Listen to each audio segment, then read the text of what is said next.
अनुदया और मैं आपका स्वागत करती हूँ मेरे YouTube चैनल CS दीदी पर। तो जो ये वाली क्लास है ये कॉन्टिन्यूशन में क्लास है, एसक्यूएल की सेकंड पार्ट है। अगर आपने फर्स्ट पार्ट नहीं देखा है तो पहले वो देख लीजिए जाके, तभी आपको ये सेकंड पार्ट समझ आएगा। ठीक है, तो फर्स्ट पार्ट में हम क्वेरीज की बात कर रहे थे, एसक्यूएल क्वेरीज और कमांड्स की बात कर रहे थे। कुछ की बात हम कर चुके हैं, कुछ की बात हम इस वीडियो में करेंगे। ठीक है, तो चलिए शुरू करते हैं। यहाँ पे हमने 8th नंबर पर, इससे पहले जो भी कमांड्स जो भी क्वेरीज हैं 1 से हमने स्टार्ट की थी, अभी हम 8th कमांड पर हैं। तो इससे पहले की वीडियो जाके जरूर देख लेना, क्योंकि इससे पहले जितनी भी 7 कमांड्स की हमने बात की है वो पिछली वीडियो में है। ठीक है, तो अभी देख लो 8th कमांड क्या है आपके पास। जब आपको putting text in query output, जब आपको आउटपुट में, जब आपको अपने जो भी आपको डाटा रिट्रीव करते हो उस आउटपुट में कोई टेक्स्ट चाहिए है साथ में। ठीक है, किसी टेक्स्ट को आप साथ में डिस्प्ले कराना चाहते हैं तो आप कैसे करा सकते हैं। देखिए, पहले लिखेंगे सिलेक्ट कीवर्ड, ठीक है, जिसका सबको पता ही होगा। उसके बाद अपने कॉलम्स का नाम जो आप डिस्प्ले कराना चाहते हैं, ठीक है, और उसके बाद अब अपना सिंबल या टेक्स्ट जो भी आप ऐड करना चाहते हैं अपने आउटपुट में वो लिख सकते हैं। यहाँ पे मैं परसेंटेज सिंबल ऐड करना चाहती हूँ तो मैंने परसेंटेज लिख दिया है। ठीक है, तो तीन ऑप्शंस दोगे। पहला वो कॉलम, ठीक है, 3 मैंने यहाँ पे इसलिए रखे क्योंकि मैं 2 कॉलम डिस्प्ले कराना चाहती हूँ।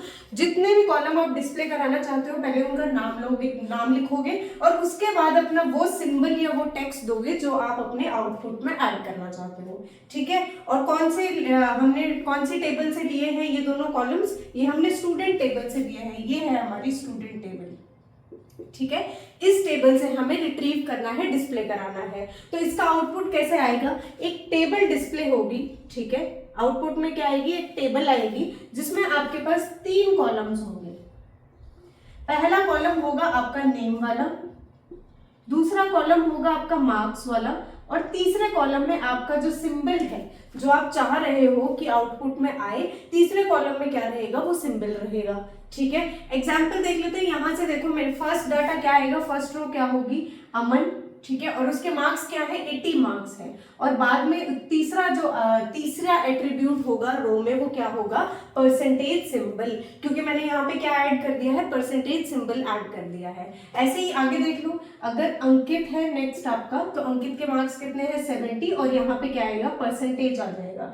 ऐसे ही आपके सारे आउटपुट्स आएंगे, सारी रोज आएगी। हर एक रो के पीछे आपका कौन सा सिंबल होगा, परसेंटेज सिंबल होगा। और मान लो अगर हम ये सिंबल ऐड नहीं करना चाहते, मैं कोई टेक्स्ट वैल्यू ऐड करना चाहती हूँ, तो मुझे किसमें देना होगा, मैं कोट्स में अपनी टेक्स्ट वैल्यू दे सकती हूँ। मान लो मुझे परसेंटेज लिखना है। ठीक है, परसेंटेज टेक्स्ट को ऐड कराना है अपने आउटपुट में, अपनी क्वेरी आउटपुट में। तो यहाँ पे अब क्या आएगा, अब यहाँ पे आ जाएगा परसेंटेज। ठीक है, तो एक कॉलम किसका बन जाएगा, परसेंटेज का बन जाएगा, और हर रो में सेम वैल्यू होगी। यहाँ पे लिखा आएगा परसेंटेज। तो जो टेक्स्ट आप अपने आउटपुट में ऐड करना चाहते हैं वो यहाँ दे सकते हैं। और ऐड कैसे होगा, एक अलग कॉलम बन जाएगा और उस सारे कॉलम में एक ही वैल्यू रहेगी, वही टेक्स्ट वैल्यू रहेगी जो आपने ऐड की है। ठीक है, तो सारे आउटपुट में लास्ट में परसेंटेज परसेंटेज परसेंटेज ऐड हो जाएगा। ठीक है, ये समझ आया। तो यहाँ पे क्या है, द सेम टेक्स्ट और सिंबल, जो भी आप यहाँ दोगे सेम टेक्स्ट और symbol gets printed with every row of the output. Output के हर एक रो के एंड में, हर एक रो के साथ आपका वो टेक्स्ट या वो सिंबल क्या हो जाएगा, आपके आउटपुट में आ जाएगा। ठीक है, अगर आप इस कॉलम का कोई और नाम भी देना चाहते हैं तो मैंने आपको बताया था कि कॉलम का सेकंड नेम या निकनेम कैसे दे सकते हैं, एज के साथ दे सकते हैं। तो यहाँ पे आप आगे परसेंटेज एज कुछ और नाम भी दे सकते हैं अपने कॉलम का जो आप देना चाहें। ठीक है, तो टेक्स्ट तो आपके पास परसेंटेज ही आएगा, लेकिन आपके कॉलम का नाम क्या हो जाएगा, मान लो मैं एज की वैल्यू यहाँ पे मान लो एज में दे देती हूँ सिंबल, ये परसेंटेज वाला सिंबल दे देती हूँ। तो मेरे कॉलम का नाम क्या हो जाएगा, कॉलम के अंदर तो यही वैल्यू रहेगी परसेंटेज, लेकिन नाम क्या हो जाएगा मेरा, यहाँ पे परसेंटेज सिंबल हो जाएगा। ठीक है, तो इतना समझ आया होगा। और अगर पहले वाली वीडियो नहीं देखी है तो मैं अभी भी कह रही हूँ कि प्लीज वो वीडियो देख लीजिए, क्योंकि बहुत सारी चीजें क्या है, इंटरकनेक्टेड है। ठीक है, आगे देख लेते हैं। नाइन्थ हमने क्या लिखा है, selecting specific rows from where clause. ठीक है, एक वेयर क्लॉज होता है इसके एसक्यूएल के अंदर, जिससे आप स्पेसिफिक रोज को सिलेक्ट कर सकते हो। अभी तक आपने देखा है कि जितने भी आउटपुट आपने लिखे हैं, सिलेक्ट के बाद जो भी चीजें आप लिखते हो वो सारी क्या लिखते हो, कॉलम्स के नाम लिखते हो, ठीक है। तो जब भी आप प्रिंट कर रहे हो पूरी की पूरी कॉलम प्रिंट हो रही है, हाँ कि ना। अभी तक सारी स्टेटमेंट हमने जो भी प्रिंट करवाया है, जो भी आउटपुट लिया है, उसमें क्या हो रहा है, आपकी पूरी की पूरी कॉलम्स आ रही हैं, ठीक है। बट अगर आप पूरी कॉलम नहीं चाहते, कुछ स्पेसिफिक रोज चाहते हो, कुछ स्पेसिफिक रोज को डिस्प्ले कराना चाहते हो, तो उसके लिए आप वेयर क्लॉज का यूज कर सकते हो। ये क्या करता है, the where clause in select statement, ठीक है, आपकी सिलेक्ट स्टेटमेंट के साथ वेयर क्लॉज लगता है, specifies the criteria for selection of rows to be return. मतलब ये क्या सिलेक्ट करेगा, ये आपकी रोज सिलेक्ट करेगा, कौन सी स्पेसिफिक रोज को आप प्रिंट करवाना चाहते हैं, रिटर्न करवाना चाहते हो, वो कहाँ दोगे आप, वेयर क्लॉज में दोगे। और वेयर क्लॉज हमेशा किसके साथ होगा, सिलेक्ट स्टेटमेंट के साथ होगा, ठीक है। सिंटेक्स देख लो, वही सिलेक्ट कीवर्ड, ठीक है, जो अभी तक आप यूज करते आ रहे हो, उसके बाद में आप उन कॉलम्स को लिखोगे जो कॉलम आप चाहते हो अपने आउटपुट में, जो रिट्रीव करना चाहते हो। एक कॉलम भी हो सकता है और मल्टीपल कॉलम्स भी आप रिट्रीव कर सकते हो। फिर वही चीज फ्रॉम टेबल नेम, ठीक है, यहां तक तो आपको सबको पता ही है। अब जो वेयर क्लॉज लगेगा वो इसके बाद लगेगा वेयर क्लॉज, और साथ में आप क्या लिखोगे, कोई कंडीशन लिखोगे कि कौन सी कंडीशन के बेसिस पे आप अपनी रो को रिट्रीव करना चाहते हैं, रोज को निकालना चाहते हैं, आउटपुट में लाना चाहते हैं, ठीक है। तो यहाँ वेयर क्लॉज में आप अपनी कंडीशन स्पेसिफाई करोगे, ठीक है। एग्जाम्पल से देख लो, ज्यादा समझ आएगा। हमने पहले लिखा है सिलेक्ट नेम एंड मार्क्स, मतलब हम दो कॉलम्स को प्रिंट करवाना चाहते हैं, नेम और मार्क्स को। फ्रॉम स्टूडेंट, हमारी टेबल का नाम है स्टूडेंट, वो हमने लिख दिया है। फिर वेयर क्लॉज में हमने कंडीशन लिखी है, क्या कंडीशन है, जहां मार्क्स ग्रेटर देन 65 है, ठीक है, यानी कि जहां जहां मार्क्स 65 से ज्यादा होंगे वो रोज हमारी प्रिंट हो जाएगी। अगर यहाँ पे वेयर क्लॉज नहीं होता, मान लो मेरे पास वेयर क्लॉज यहाँ पे नहीं है, तो आपके आउटपुट में दो कॉलम्स आते, ठीक है। क्या क्या आते हैं उसमें, नेम और मार्क्स आता, ठीक है, नेम और मार्क्स आता। तो और कौन कौन से नेम आते हैं, अमन, अंकित, ये सारे नाम आते हैं, ठीक है। और क्या है, रिया, सुनील, अमन, नेहा एंड स्वाति, ठीक है, ये 7 लोगों के नाम आते अगर मैं यहाँ पे वेयर क्लॉज नहीं लगाती तो। और उन सबके मार्क्स प्रिंट होते, यानी कि 80, 70, 40, 60, 75, 74 और 65।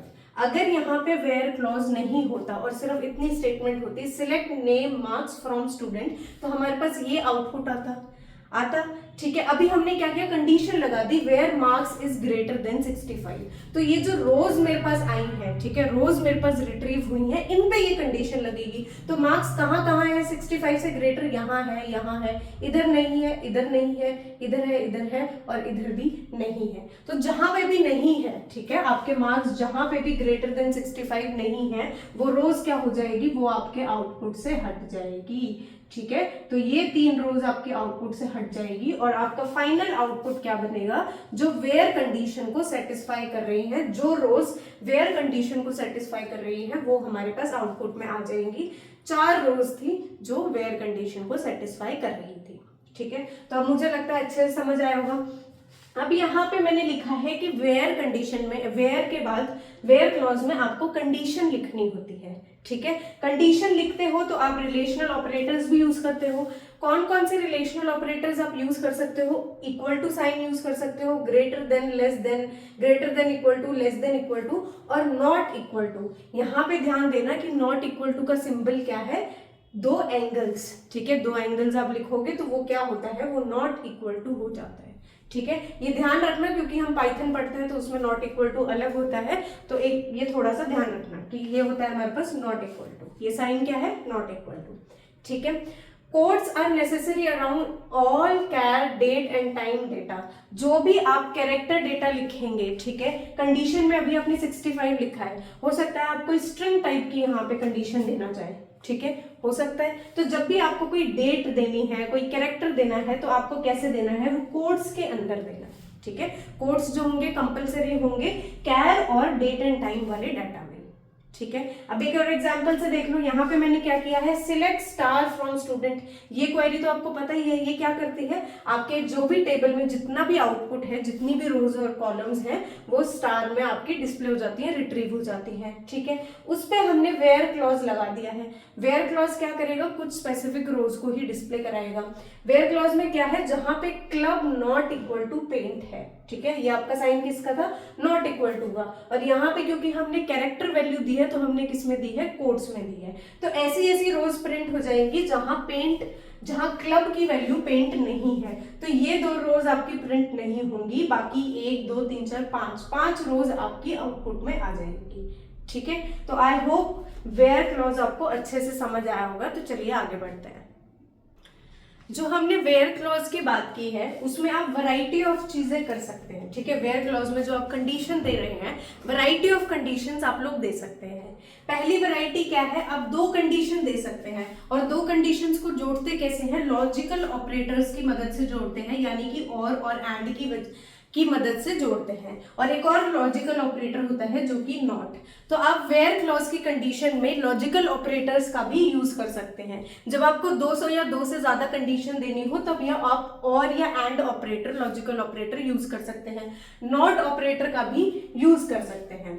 Are use to connect where clause condition. ठीक है, जब आपको मल्टीपल कंडीशंस देनी है तो आप इन ऑपरेटर्स की हेल्प से दे सकते हैं। एग्जाम्पल देख लो। पहले देखो, ये बहुत इंपॉर्टेंट है, आपके पास ये 3 ऑपरेटर्स है, लॉजिकल ऑपरेटर्स, इनका प्रेसिडेंस ऑर्डर क्या रहेगा।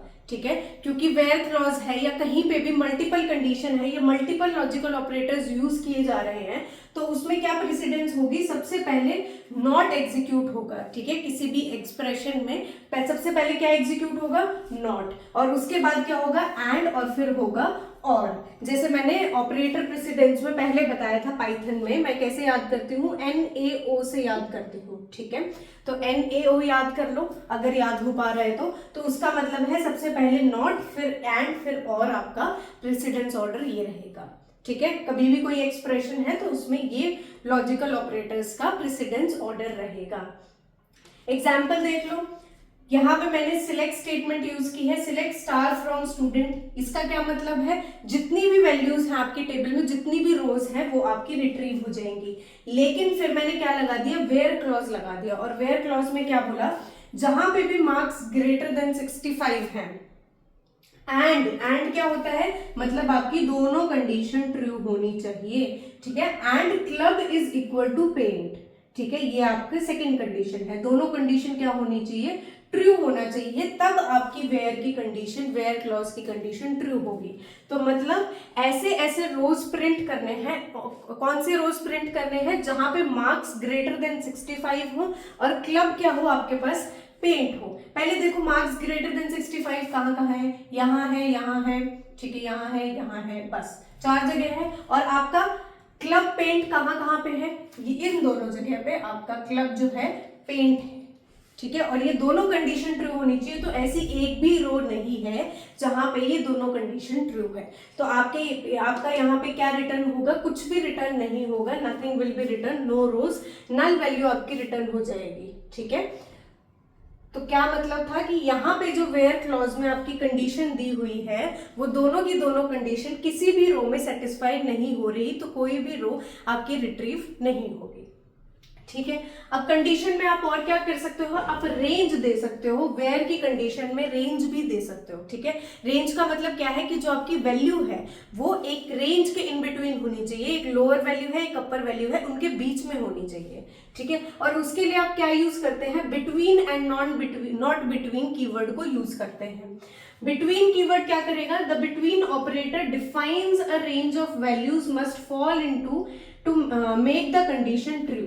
आपकी वेयर क्लॉज की कंडीशन को ट्रू होने के लिए आपकी वैल्यू कहाँ होनी चाहिए, इन उस रेंज के बीच में होनी चाहिए। ठीक है, तो बिटवीन ऑपरेटर क्या करता है, एक रेंज देता है जिसके बीच में आपकी वैल्यूज होनी चाहिए, और तभी आपकी वेयर की कंडीशन ट्रू होगी। और नॉट बिटवीन क्या करेगा, इससे उल्टा करेगा, वेयर की कंडीशन कब ट्रू होगी, जब आपकी जो वैल्यू है वो रेंज के बीच में नहीं आ रही होगी, इन बिटवीन रेंज नहीं आ रही होगी। वो किस केस में ट्रू होगी, जब नॉट बिटवीन होगा। ठीक है, नॉट बिटवीन रेंज होगा। Range includes both lower value and upper value, आपकी जो रेंज की लोअर लिमिट और अपर लिमिट है वो दोनों क्या होंगी, इंक्लूडेड होंगी वैल्यूज में। यहाँ देख लो एग्जाम्पल से ज्यादा समझ आएगा। हमें क्या रिट्रीव करना है, नेम और मार्क्स रिट्रीव करने हैं, 2 कॉलम है। कौन सी टेबल में से, फ्रॉम स्टूडेंट वेयर क्लॉज। देखो अब मार्क्स आपके किस किस के बीच में होने चाहिए, मार्क्स बिटवीन 65 एंड 75, मतलब 65 और 75 के बीच में जिसके भी मार्क्स है उसका नेम और मार्क्स हम रिट्रीव कर लेंगे। अब यहाँ देख लो किस किस के 65 और 75 के बीच में है, इसके तो नहीं है, ठीक है। क्या इसके है, हाँ है, इसके भी नहीं है, इसके भी नहीं है। देखो यहाँ पे क्या है, अमन के जो मार्क्स हैं वो 75 हैं और यहाँ पे अपर लिमिट है हमारे पास 75, क्योंकि लिमिट रेंज में इंक्लूडेड होती है तो ये भी आपके ये डाटा भी रिट्रीव होगा। 74 भी रिट्रीव होगा और 65 भी रिट्रीव होगा, क्योंकि 65 हमारे पास क्या है, लोअर रेंज है, वो भी इंक्लूडेड रहती है। तो हमारे पास 4 वैल्यूज रिट्रीव हो जाएंगी। क्या क्या होंगी, अमन जिसके मार्क्स 75 हैं, अंकित जिसके 70 हैं, नेहा जिसके मार्क्स 74 हैं और स्वाति जिसके मार्क्स 65 हैं। ठीक है, तो बिटवीन आपको समझ आया होगा, बिटवीन क्या करता है, एक रेंज प्रोवाइड करता है। अगर मैं यहाँ पे सेम यहीं पे मैं नॉट बिटवीन लिख दूं, ठीक है, तो अब मेरी कंडीशन कब ट्रू होगी, जब मेरे जो मार्क्स हैं वो इस रेंज के बीच में नहीं आ रहे हैं। तो जो भी वैल्यूज बच गई है जहां पे ये क्रॉस लगे हुए हैं, जो उस रेंज में नहीं आ रही है, अब नॉट बिटवीन का आउटपुट क्या होगा, ये तीनों वैल्यूज होंगी। ठीक है, ये तीनों रोज होंगी जो रेंज के बीच में नहीं आ रही है। ठीक है, तो समझ आ गया होगा रेंज, ये सॉरी बिटवीन। तो चलो आगे बढ़ते हैं। अब जैसा कि आप लोगों ने देख लिया है कि वेयर क्लॉज के अंदर आप operators, logical operators, relational operators का यूज कर सकते हो, रेंज दे सकते हो, बिटवीन कीवर्ड का यूज कर सकते हो। ऐसे ही आप कंडीशन में एक लिस्ट भी दे सकते हो। लिस्ट क्या होगा कि एक ऑप्शन हो जाएंगे आपके पास बहुत सारे वैल्यूज के। लिस्ट क्या है, आपको ऑप्शंस देती है नंबर ऑफ वैल्यूज के। कैसे देगी, 2 कीवर्ड है इनके पास, इन एंड नॉट इन। जैसे आप मेंबरशिप ऑपरेटर यूज करते थे पाइथन में, एसक्यूएल में ये क्या है, ये एक लिस्ट की तरह बिहेव करते हैं। जब भी एक आप ऑप्शन ऑफ वैल्यूज देते हो, मान लो आप एक वैल्यू के बेसिस पे नहीं चाहते कि आपकी रोज जो है वो रिट्रीव हो, आप मल्टीपल वैल्यूज के बेसिस पे चाहते हो कि आपकी जो रो है या फिर जो आपके कॉलम्स हैं वो रिट्रीव हो, तो उसके लिए आप क्या दे सकते हो, आप एक लिस्ट ऑफ वैल्यूज दे सकते हो। ठीक है, कैसे दोगे, to specify a list of values in operator is used. ठीक है, आपका इन ऑपरेटर यूज किया जाता है जब आपको नंबर ऑफ वैल्यूज देनी होती है। कैसे देते हैं, लिस्ट में। एग्जाम्पल से देख लो, ज्यादा समझ आएगा। वही सिलेक्ट आपका जो कीवर्ड है, ठीक है, सिलेक्ट स्टार फ्रॉम स्टूडेंट, मतलब आपको स्टूडेंट वाली जो आपकी टेबल है उसकी सारी रोज को प्रेजेंट करना है, सारी रोज को रिट्रीव करना है। लेकिन कंडीशन क्या है, वेयर क्लब, जो आपका क्लब है, क्लब वाला एट्रीब्यूट है, वो किस में होना चाहिए, इन दोनों ऑप्शंस में से होना चाहिए। जो आपकी लिस्ट में जो ऑप्शंस दिए हैं उनमें से कोई एक वैल्यू होनी चाहिए आपके क्लब वाले एट्रीब्यूट्स की। कौन कौन सी वैल्यू हो सकती है, या तो वो वैल्यू पेंट होनी चाहिए या डांस होनी चाहिए। इससे पहली वीडियो में भी मैं आपको लिस्ट ऑफ वैल्यूज समझा रही थी, तो मैंने वहां पे स्क्वायर ब्रैकेट्स लगा दिए थे। ठीक है, लेकिन स्क्वायर ब्रैकेट्स नहीं आएंगे, मैंने क्रॉस चेक किया है, आपके यही वाले ब्रैकेट्स आएंगे जो नॉर्मल ब्रैकेट्स होते हैं, यही यूज होंगे। ठीक है, और ये आपकी लिस्ट ऑफ वैल्यूज है, जो कि अगर ये कंडीशन ट्रू है, इनमें से आपकी कोई भी वैल्यू है एट्रीब्यूट की, तो क्या होगा, आपके पास वो रो रिट्रीव हो जाएगी। अब हमें क्या देखना है, क्लब में कौन कौन सी वैल्यू होनी चाहिए, या तो पेंट होना चाहिए, डांस होना चाहिए। पेंट और डांस कहाँ कहाँ है, यहाँ पे है, यहाँ पे है, यहाँ पे है और यहाँ पे है। मतलब 4 रोज में आपके जो क्लब एट्रीब्यूट की वैल्यू है वो क्या है, या तो पेंट है या डांस है। ठीक है, तो कितनी रोज प्रेजेंट होंगी, 1 2 3 4 रोज आपके पास रिट्रीव हो जाएंगी, 4 रोज आ जाएंगी। ठीक है, तो जब आपको मल्टीपल वैल्यूज चेक करनी हो तो आप किसका इस्तेमाल कर सकते हैं, लिस्ट का इस्तेमाल कर सकते हैं। और उसमें जो कीवर्ड्स यूज होंगे या जो ऑपरेटर यूज होंगे वो क्या होंगे, इन। अगर इसी को मैं नॉट इन कर दूं, ठीक है, मान लो यहाँ पे लिख देती हूँ इन की जगह not in, where club not in, और इन दोनों वैल्यूज में से आपकी एट्रीब्यूट्स की वैल्यू नहीं होनी चाहिए। तो जहां जहां ये एट्रीब्यूट्स की वैल्यू है उनको छोड़ के बाकी की जो रोज है वो आपकी रिट्रीव हो जाएंगी। यानी कि कौन कौन सी रोज रिट्रीव हो जाएंगी, एक तो ये वाली, एक ये वाली और एक ये वाली। जहां जहां पेंट और डांस नहीं है, 3 रोज है जहां पेंट और डांस क्लब की वैल्यू नहीं है, वो आपकी इसमें रिट्रीव हो जाएंगी। ठीक है, तो आप लिस्ट ऑफ वैल्यूज भी दे सकते हो, बहुत सारी वैल्यूज भी दे सकते हो। ठीक है, आगे देख लेते हैं। वेयर में आप बहुत सारी चीजें कर सकते हो। ठीक है, जो आपका वेयर क्लॉज है उसमें देख लो, अभी तक आपने रिलेशनल ऑपरेटर यूज कर लिया, लॉजिकल ऑपरेटर्स यूज कर लिए, आपने बिटवीन और नॉट बिटवीन यूज कर लिया, रेंज। ठीक है, अब आपने in and not in use कर लिया। अब एक और आपके पास कीवर्ड है जो है लाइक। ठीक है, ये क्या करता है, condition matched on condition based on pattern matches. ठीक है, तो मतलब अगर आपका कोई स्ट्रिंग है उसमें वो आपको पैटर्न मैच करवाना है। पैटर्न मैच मतलब कि स्टार्टिंग में ए एन होना चाहिए और बाकी स्ट्रिंग में कुछ भी हो सकता है। मतलब स्टार्टिंग ऑफ द स्ट्रिंग अगर ए एन से शुरू है तो आपका क्या होगा, पैटर्न मैच हो जाएगा। तो अगर इस टाइप के पैटर्न्स आपको मैच कराने हैं अपनी वैल्यू से, तो आप क्या कर सकते हैं, लाइक कीवर्ड का यूज कर सकते हैं। कैसे करेंगे, पहले डेफिनेशन देख लो। SQL have string matching operators like. ठीक है, तो आपका ये लाइक क्या है, स्ट्रिंग मैचिंग ऑपरेटर है। आपकी स्ट्रिंग को क्या करता है, स्ट्रिंग के पैटर्न को मैच करता है। ठीक है, for comparisons on character string, किस पे कंपैरिजन करेगा, कैरेक्टर स्ट्रिंग्स पे। स्ट्रिंग जो कि कैरेक्टर की बनी हुई है उन पे ये कंपैरिजन करेगा यूजिंग पैटर्न्स। ठीक है, आप पैटर्न्स कैसे बताओगे वो आपको आगे पता चलेगा। इनके पास 2 स्पेशल वाइल्ड कार्ड कैरेक्टर्स होते हैं। वो क्या होते हैं, एक आपका होता है परसेंटेज सिंबल। ठीक है, ये क्या करता है, इट मैचेस एनी सबस्ट्रिंग। मतलब जब एग्जाम्पल से पता चलेगा तो ज्यादा समझ आएगा। इसका मतलब क्या है, जहां पे भी परसेंट यूज हो रहा है इसका मतलब है कि आगे कितनी ही कोई भी और स्ट्रिंग हो सकती है। शुरू में आपके पास या एंड में आपके पास ये वाली स्ट्रिंग होनी चाहिए, और जहां पे भी परसेंटेज लगा हुआ है इसका मतलब आगे और कुछ भी हो सकता है। ठीक है, तो कुछ वर्ड्स आपके स्पेसिफाइड होंगे और आगे एनी टाइप ऑफ कैरेक्टर हो सकता है। ऐसे ही अंडरस्कोर क्या करता है, मैचेस एनी कैरेक्टर। अंडरस्कोर का मतलब है एक कैरेक्टर की जगह होना। ठीक है, अंडरस्कोर का मतलब है एक कैरेक्टर होना, एक कैरेक्टर का प्लेस होना, जगह होना। कैसे यूज करेंगे, एग्जाम्पल से समझो, आपको बहुत अच्छे से समझ आएगा।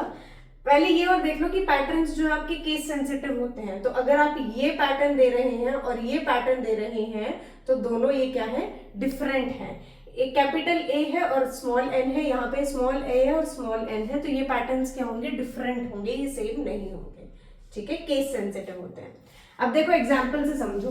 अगर मैंने कोई स्ट्रिंग दी है SAN और आगे परसेंट सिंबल लगा दिया है, तो इसका मतलब क्या होगा कि ये कोई भी ऐसी स्ट्रिंग जो SAN से शुरू हो रही है, आगे कुछ भी हो सकता है। परसेंटेज का मतलब है आगे कुछ भी, कितने भी कैरेक्टर्स, कोई भी कैरेक्टर हो सकता है। तो आपकी जो स्ट्रिंग है उसकी स्टार्टिंग के 3 कैरेक्टर SAN होने चाहिए। अगर it matches any string beginning with SAN। ठीक है, ऐसी कोई भी स्ट्रिंग जो SAN से स्टार्ट होती है वो इस पैटर्न को मैच कर जाएगी और आपकी कंडीशन क्या हो जाएगी, ट्रू हो जाएगी। ठीक है, आगे देख लो।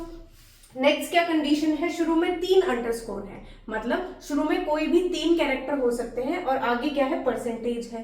तो शुरू में 3 कैरेक्टर और आगे कितने ही कोई भी कैरेक्टर। इसका मतलब क्या है कि आपकी स्ट्रिंग में एटलीस्ट 3 कैरेक्टर्स होने चाहिए। ठीक है, इसका मतलब क्या है, 3 कैरेक्टर्स की तो प्लेस अंडरस्कोर ने बता ही दी। ठीक है, उसके बाद क्या सिंबल है, परसेंट सिंबल है। परसेंट सिंबल क्या करता है कि कितनी भी लेंथ के आगे कोई भी कैरेक्टर्स हो सकते हैं, तो उसके लिए हम परसेंटेज लगाते हैं। लेकिन आगे परसेंटेज से पहले हमारे पास 3 कैरेक्टर जरूर होने चाहिए। तो इसका मतलब क्या है, ये कौन से स्ट्रिंग से मैच करेगा, ऐसी कोई भी स्ट्रिंग जिसमें कोई भी 3 कैरेक्टर्स हैं एटलीस्ट। ठीक है, क्योंकि आगे परसेंटेज का सिंबल है तो कितनी भी हो सकती है। तो एटलीस्ट अगर 3 कैरेक्टर्स है तो ये पैटर्न आपका मैच कर जाएगा। आगे देख लो, यहाँ पे क्या है, 4 अंडरस्कोर दिए हुए हैं। 4 अंडरस्कोर मतलब 4 कैरेक्टर्स, और कोई परसेंटेज का सिंबल है, आगे पीछे कोई परसेंटेज का सिंबल नहीं है, मतलब ना आगे कोई कैरेक्टर हो सकता है ना पीछे और कोई कैरेक्टर हो सकता है। सिर्फ कितने होने चाहिए, 4 कैरेक्टर्स होने चाहिए। तो कब मैच करेगा, जब स्ट्रिंग के पास 4 कैरेक्टर्स हैं। यहाँ पे आएगा एग्जैक्टली। ठीक है, मतलब एग्जैक्टली 4 कैरेक्टर्स आपके पास होने चाहिए। ठीक है, अब ये एग्जाम्पल देख लो। यहाँ पे मैंने एक कमांड दी हुई है कमांड क्या है, सिलेक्ट नेम, मैं क्या सिलेक्ट करूंगी, नेम एट्रीब्यूट को सिलेक्ट करूंगी, ठीक है। फ्रॉम स्टूडेंट, स्टूडेंट मेरी टेबल है, और मैंने वेयर क्लॉज में क्या लिखा है, where house number, house number के साथ मैंने लाइक कीवर्ड लगाया है, मतलब मैं यहाँ पे पैटर्न मैचिंग करना चाहती हूँ। तो मेरे हाउस नंबर का पैटर्न कैसा होना चाहिए, ठीक है, आगे परसेंटेज सिंबल है और लास्ट में है 2, मतलब आगे कितने भी कोई भी कैरेक्टर्स हो सकते हैं, लेकिन एंडिंग किससे होनी चाहिए, 2 से होनी चाहिए। तो आ जाओ यहाँ पे, कौन कौन से हाउस नंबर है जिसकी एंडिंग 2 से हो रही है, देखो इसकी तो 3 से हो रही है, ये नहीं होगा, 9 से हो रही है, नहीं होगा, नहीं होगा। यहाँ पे ये 2 हाउस नंबर ऐसे हैं जिनके एंडिंग में क्या आ रहा है, 2 आ रहा है, और हमारा पैटर्न क्या होना चाहिए कि एंडिंग में 2 आएगा, आगे कुछ भी हो कितना भी हो उससे फर्क नहीं पड़ता। तो हमारी 2 रोज ऐसी हैं जिसमें हमारे पैटर्न मैच हो रहे हैं, और रोज के भी क्या एट्रीब्यूट देने हैं, हमें सिर्फ नेम एट्रीब्यूट देना है। तो जो आउटपुट है वो एक लिस्ट आ जाएगी जिसमें एट्रीब्यूट क्या होगा, नेम, ठीक है। और 2 रोज आपकी रिट्रीव होंगी, कौन कौन से 2 नाम रिट्रीव होंगे, एक नेहा और एक स्वाति, ठीक है, जिनके घर का एड्रेस 2 से एंड होता है, 2 नंबर से एंड होता है, वो 2 नाम आपके उसमें आउटपुट में रिट्रीव हो जाएंगे, ठीक है। तो चलिए आगे देखते हैं। अब आप लोग बोलोगे कि ठीक है मैम आपने पैटर्न मैच करना तो सिखा दिया, लेकिन जो हम 2 वर्ड्स यूज कर रहे हैं जिनको हम वाइल्ड कार्ड कैरेक्टर्स कह रहे हैं, एक आपका परसेंटेज का सिंबल और एक अंडरस्कोर, ठीक है, ये आपके वाइल्ड कार्ड कैरेक्टर्स हैं, इनका कुछ स्पेसिफिक मीनिंग है जब आप पैटर्न चेक करते हो। तो आप बोलोगे कि मैम अगर जो हमें पैटर्न चेक करना है उसी में हमारे पास ये परसेंटेज या अंडरस्कोर वाला सिंबल है तो हम कैसे चेक करेंगे, क्योंकि वो तो कुछ स्पेसिफिक मीनिंग आपका रखता है, जो आपके वाइल्ड कार्ड कैरेक्टर्स हैं परसेंटेज और अंडरस्कोर, उनका कुछ स्पेशल मतलब है। अगर वही आपके पैटर्न में प्रेजेंट है तो उनको कैसे चेक करेंगे, आओ देख लो। जैसे कि मैंने पाइथन में और इससे पहले भी बताया हुआ है कि जब कोई स्पेशल कैरेक्टर आता है तो उससे पहले हम बैकस्लैश लगा देते हैं, ठीक है। इस बैकस्लैश का मतलब क्या होता है, इससे अगला जो भी कैरेक्टर है, इससे नेक्स्ट जो भी कैरेक्टर है वो क्या है, वो आपकी स्ट्रिंग का पार्ट है, ठीक है। ऐसे ही हम यहाँ पे भी पैटर्न चेक करते टाइम हम क्या करेंगे, अपने स्पेशल सिंबल के आगे बैकस्लैश लगा देंगे। वो बैकस्लैश आते ही ये पता चल जाएगा कि जो नेक्स्ट कैरेक्टर है वो पैटर्न का पार्ट है। दोबारा सुनना, जहां पे भी हमारा परसेंटेज या फिर अंडरस्कोर का सिंबल आएगा उससे पहले हम क्या लगा देंगे, बैकस्लैश लगा देंगे। एक एस्केप कैरेक्टर होता है, ठीक है, बैकस्लैश, उसको लगा देंगे। उसके बाद जो भी कैरेक्टर होगा, मान लो आपका परसेंटेज है या अंडरस्कोर है, उसको कैसे ट्रीट किया जाएगा, उसको पैटर्न में इन्वॉल्व किया जाएगा, पैटर्न के अंदर ही ट्रीट किया जाएगा, ठीक है। तो क्या पैटर्न का मेंबर एज ए ट्रीट किया जाएगा, एग्जाम्पल से समझेंगे। पहले एक बार जो ऊपर चीज लिखी है वो पढ़ लेते हैं। द एस्केप कैरेक्टर कौन है आपका, ये बैकस्लैश है, एक स्पेशल कैरेक्टर जिसको हम किसी भी स्पेशल सिंबल से पहले लिख देते हैं। The escape character is used immediately before a special pattern character। आपके पास स्पेशल पैटर्न कैरेक्टर क्या है, परसेंटेज हो गया, अंडरस्कोर हो गया, तो इस एस्केप कैरेक्टर को हम अपने स्पेशल पैटर्न कैरेक्टर से जस्ट पहले लिख देंगे, जस्ट बिफोर लिख देंगे, to indicate that the special pattern character, यानी कि जो इसके बाद जो भी कैरेक्टर है वो क्या है, is to be treated as a normal character. इसके बाद जो भी कैरेक्टर है इस एस्केप कैरेक्टर के पास, उसको कैसे ट्रीट किया जाना चाहिए, एक नॉर्मल कैरेक्टर की तरह ट्रीट किया जाना चाहिए, पार्ट ऑफ पैटर्न ट्रीट किया जाना चाहिए। एग्जाम्पल देख लो, लाइक कीवर्ड आप यूज करते हो, ठीक है, पैटर्न चेकिंग के लिए। यहाँ पे हमने पैटर्न लिखा है कि WX से हमारी जो है स्ट्रिंग वो या फिर वैल्यू क्या है, WX से शुरू होनी चाहिए। उसके बाद क्या है आपके पास एक एस्केप कैरेक्टर है बैकस्लैश। इसका मतलब क्या है, इससे नेक्स्ट जो भी कैरेक्टर है, यानी कि ये जो परसेंटेज है ये आपके पैटर्न का पार्ट है, ठीक है। तो WX से स्टार्ट होना चाहिए, फिर आपके पास परसेंटेज सिंबल होना चाहिए और फिर YZ होना चाहिए, और उसके बाद एक और परसेंटेज सिंबल आ रहा है। इसका मतलब क्या है, यहाँ पे तो कोई इससे पहले एस्केप कैरेक्टर नहीं है, ठीक है, कोई बैकस्लैश नहीं है, तो इसका मतलब है जो वाइल्ड कार्ड कैरेक्टर है, ठीक है, wild card character, percentage wild card character का मतलब क्या होता है कि इसके बाद कितने भी कैरेक्टर्स हो सकते हैं, कोई भी कैरेक्टर हो सकता है। तो इस पैटर्न का मतलब क्या है कि ऐसी कोई भी वैल्यू जो बिगिन करती है किससे, WX परसेंटेज YZ से, वो सारी क्या कर जाएंगी, मैच कर जाएंगी, ठीक है। अब यहाँ पे देख लो एक और कीवर्ड है एस्केप, ठीक है, और उसके बाद मैंने एक कैरेक्टर दे रखा है सिंगल कोट्स में। इसका मतलब ये है कि जो आपका एस्केप कैरेक्टर है जिसकी आप यहाँ पे बात कर रहे हो वो कोई भी हो सकता है, जरूरी नहीं है वो बैकस्लैश हो। मैं यहाँ पे हो सकता है मैं एक सिंबल दे दूं हैश, ठीक है। तो अब कभी भी मुझे अगर पैटर्न कैरेक्टर को लिखना है यानी कि वाइल्ड कार्ड कैरेक्टर्स को लिखना है, परसेंटेज या अंडरस्कोर को लिखना है, तो उससे पहले मुझे एस्केप कैरेक्टर लगाना होगा जो अभी मेरे पास क्या है, हैश है, ठीक है। अगर आप कोई वैल्यू नहीं देते हो तो बैकस्लैश इसकी डिफॉल्ट वैल्यू होती है, ठीक है। तो आप एस्केप कैरेक्टर, कोई भी कैरेक्टर को एस्केप कैरेक्टर बना सकते हो, कोई दिक्कत नहीं है, ये एक बनाने की कमांड है। अगर आप एस्केप वाले पार्ट को स्किप भी कर देते हो तो backslash is your default escape character. Escape clause can define any character as escape character, ठीक है। जो भी आप एस्केप कैरेक्टर बनाना चाहते हैं वो बना सकते हैं, किस कीवर्ड से, एस्केप वाले कीवर्ड से बना सकते हैं, ठीक है। तो ये तो हो गई आपकी पैटर्न मैचिंग की बात। अभी वेयर क्लॉज में एक और चीज आप कर सकते हो, देखो वेयर कितना डाइवर्स है, बहुत सारी चीजें हमने वेयर के कंडीशंस में सीखी है। एक और चीज है जिसको, एक और कीवर्ड है जिसको हम बोलते हैं is null. Is null use होता है नल वैल्यू को सर्च करने के लिए। अब आपको एक चीज पता है कि आप रिलेशनल ऑपरेटर्स नल पे नहीं लगा सकते, ठीक है, पता है ना, इससे पहले बताया था। रिलेशनल ऑपरेटर जब भी आप नल पे लगाने की कोशिश करोगे या कोई और ऑपरेटर लगाने की कोशिश करोगे तो हमेशा क्या वैल्यू रिटर्न होगी, नल वैल्यू ही रिटर्न होगी, ठीक है। तो आप इक्वल टू वाला जो ऑपरेटर है जब जिससे हम वैल्यूज को चेक करते हैं वो आप यहाँ पे यूज नहीं कर सकते सर्चिंग के लिए। अगर यहाँ यूज नहीं कर सकते तो इसीलिए हमारे पास एक स्पेशल कीवर्ड है इज नल, जो नल की वैल्यू सर्च करने के लिए यूज होता है, ठीक है। कैसे यूज होगा, यहाँ पे एग्जाम्पल में एक कमांड लिखी है उससे देख लो। हमने क्या लिखा है, select name and roll number, मतलब हमें क्या एट्रीब्यूट्स चाहिए, नेम और रोल नंबर, दो एट्रीब्यूट्स चाहिए।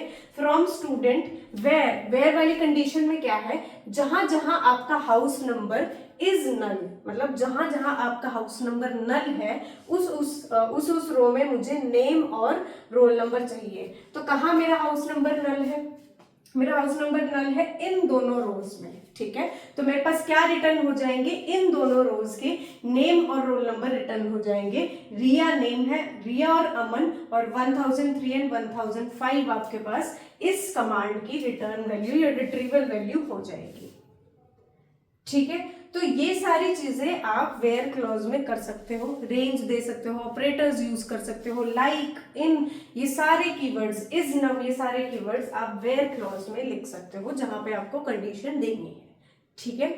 एक और हमारे पास चीज आती है, एक और कमांड आती है जिसमें हम कर सकते हैं अपने रिजल्ट्स को सॉर्ट।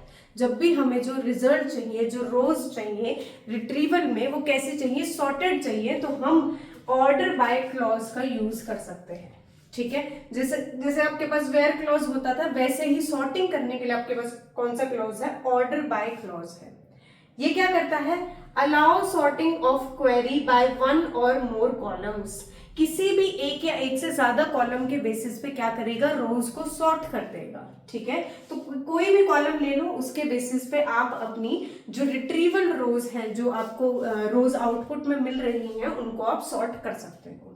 अब सॉर्टिंग कैसे हो सकती है, असेंडिंग भी हो सकती है, डिसेंडिंग भी हो सकती है, ठीक है। बढ़ता क्रम भी हो सकता है, घटता क्रम भी हो सकता है। बाय डिफॉल्ट असेंडिंग ही होगी। अगर आप कोई भी ऐसे स्पेसिफाई नहीं करते हो कि मुझे असेंडिंग ऑर्डर में अपनी सॉर्टिंग चाहिए या डिसेंडिंग में, तो बाय डिफॉल्ट क्या होगी, असेंडिंग ही होगी।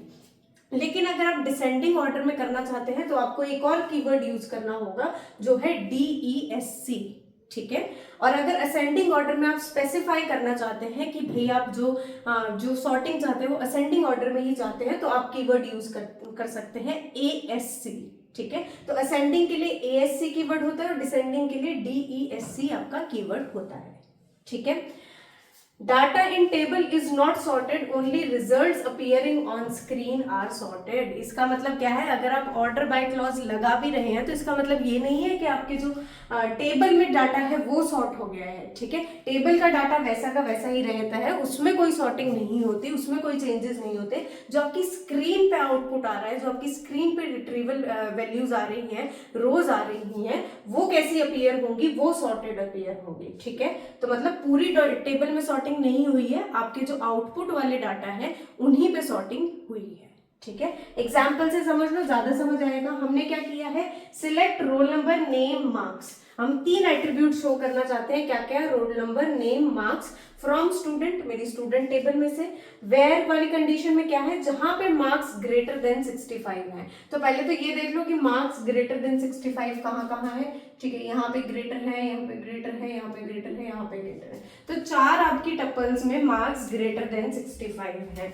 उस पे हमें, इन 4 रोज पे हमें क्या करनी है, ऑर्डर बाय मतलब सॉर्टिंग लगानी है। और सॉर्टिंग किसके बेसिस पे हो रही है, सॉर्टिंग किस एट्रीब्यूट के बेसिस पे हो रही है, नेम एट्रीब्यूट के बेसिस पे हो रही है, ठीक है। तो ये जो नेम एट्रीब्यूट्स हैं आपके, इनके ऊपर आपकी सॉर्टिंग की जाएगी, ठीक है। अब यहाँ पे देखने वाली बात है कि अमन आपका 2 जगह आ रहा है, तो आप बोलोगे मैम कौन सा अमन पहले आएगा। देखो, अगर 2 नाम है, 2 स्ट्रिंग है, वो सेम है, तो उनका कोई ऑर्डर मैटर नहीं करेगा, कोई भी आपको अमन जो है वो पहले दिख सकता है, ठीक है। और नाम के बेसिस पे आप सॉर्टिंग कर रहे हो तो कैसे होगा, जैसे डिक्शनरी में नेम्स होते हैं, जो आपका डिक्शनरी अल्फाबेटिकल ऑर्डर्स में जो पैटर्न होता है, वही पैटर्न यहाँ पे असेंडिंग ऑर्डर में हम करना चाह रहे हैं, क्योंकि हमने कोई वैल्यू नहीं दी है, असेंडिंग में करना है, डिसेंडिंग में तो करना है, तो बाय डिफॉल्ट क्या होगा, असेंडिंग में होगा, ठीक है। तो सबसे पहले क्या आएगा, आपके पास अमन वैल्यू आएगी, 2 अमन है तो दोनों वैल्यू सबसे पहले होंगी, ठीक है। फिर अंकित वैल्यू होगी और फिर जाके नेहा वैल्यू होगी, ठीक है। तो कैसे होगा, अल्फाबेटिकल ऑर्डर में आपका आउटपुट आएगा। और अगर मैं यहाँ पे मैं DESC स्पेसिफाई कर देती हूँ, यानी कि मैं क्या करना चाहती हूँ, सॉर्टिंग अपनी डिसेंडिंग ऑर्डर में करना चाहती हूँ, तो जो मेरा आउटपुट है वो क्या हो जाएगा, पलट जाएगा। सबसे पहले फिर आएगा मेरा नेहा, उसके बाद अंकित, और फिर लास्ट में मेरे अमन वाली वैल्यूज आएंगी, ठीक है। तो आई गेस ऑर्डर बाय आपको समझ आ गया होगा। तो चलिए आगे बढ़ते हैं। अब हम बात करेंगे एग्रीगेट फंक्शंस के बारे में, ठीक है। कुछ फंक्शंस एसक्यूएल के अंदर होते हैं जो कि हम यूज करते हैं एसक्यूएल कमांड में, उनको हम कहते हैं एग्रीगेट फंक्शंस। एग्रीगेट फंक्शन जैसे नाम से ही पता चल रहा है, एग्रीगेट मतलब क्या होता है, इकट्ठा करना कोई चीज को, ठीक है। तो इकट्ठी की हुई किसी चीज पे अगर आप फंक्शन लगा रहे हो, उनको आप एग्रीगेट फंक्शंस कह सकते हो, ठीक है।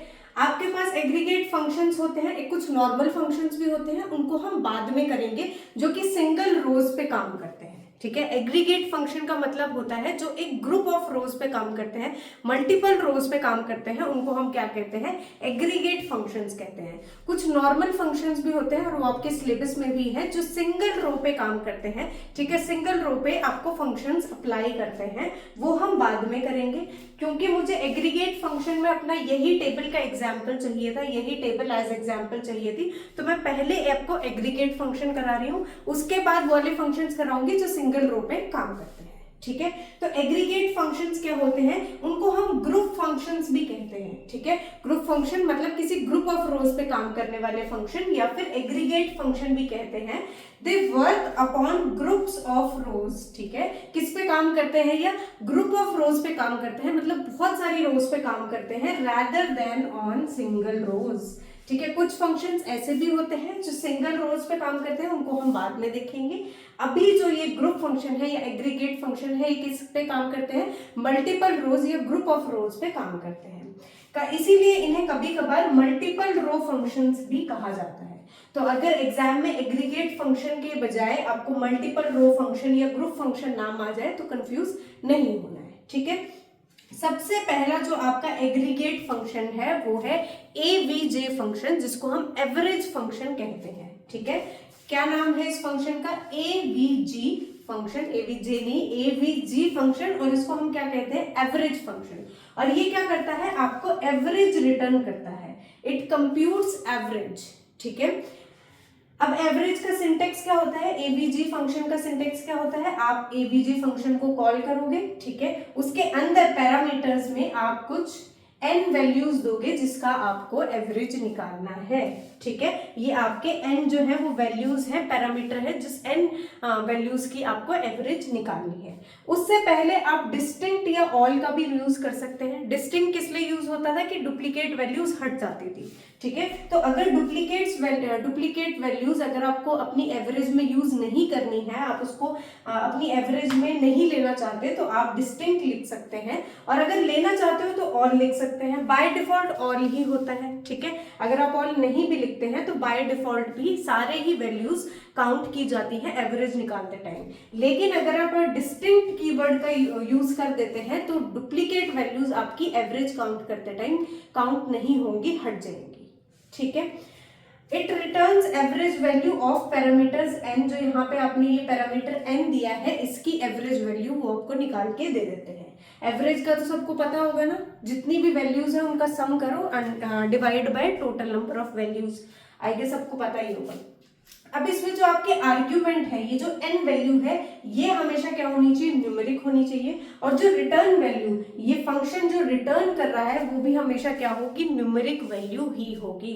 तो पैरामीटर में भी नंबर्स लेगा, न्यूमेरिक वैल्यूज लेगा, और रिटर्न भी आपको क्या करके देगा, कोई न्यूमेरिक वैल्यू ही रिटर्न करके देगा। अब एग्जाम्पल देख लो, यहाँ पे हमने वही सिलेक्ट स्टेटमेंट लगाई है। सिलेक्ट स्टेटमेंट हमेशा, कमांड हमेशा आपको जो भी आउटपुट, कोई भी चीज अगर आपको आउटपुट में चाहिए तो आपको सिलेक्ट स्टेटमेंट या कमांड का यूज करना पड़ेगा।